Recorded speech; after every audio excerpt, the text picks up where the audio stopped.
Le roi magique magique. Le roi magique magique.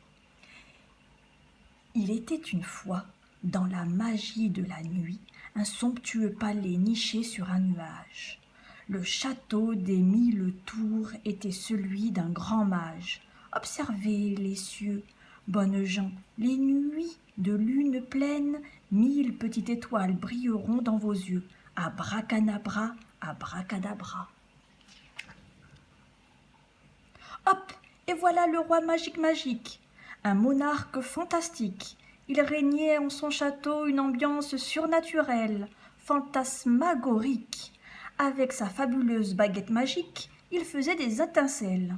Il avait le pouvoir de faire apparaître, disparaître et réapparaître tout ce qu'il voulait. Un trésor, une pizza, des tourterelles ou encore un bon gros millefeuille à l'heure du thé.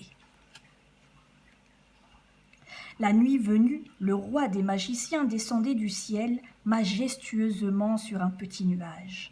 Il faisait le tour de tous les royaumes où rois et reines l'attendaient impatiemment. Même le roi Dodo restait éveillé pour être le premier à l'apercevoir scintiller dans le firmament. « Magique, magique !» hurlait le roi Zinzin surexcité et trépignant. La reine Jolie Jolie le trouvait ravissant sur son petit nuage. « Que le spectacle commence !» s'exclama ce soir-là le roi magique magique en brandissant sa baguette enchanteresse. Abracadabra! Et hop, la reine Jolie Jolie se retrouvait avec un corps d'athlète, un corps de rêve, celui du roi Boum Boum. Quelle chance! Il était lui-même transformé en reine de beauté.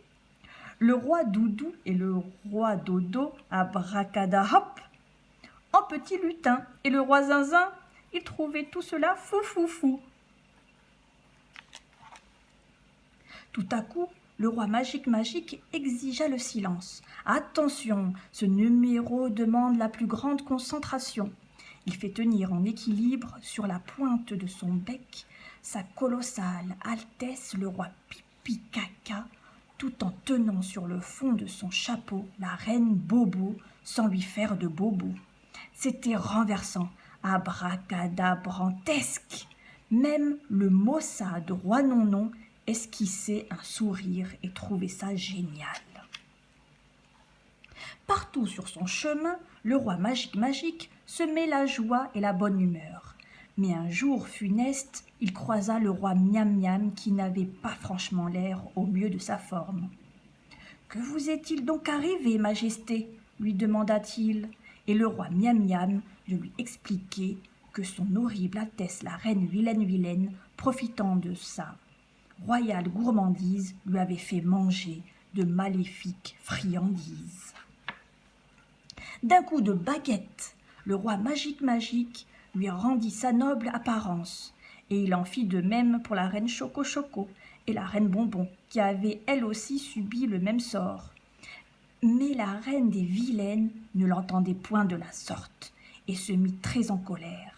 Elle s'en vint sournoisement pendant son sommeil. Sa perlipopette lui volait sa baguette. De stupeur, sa magique majesté en resta bouche bée. Vite, la reine en profita pour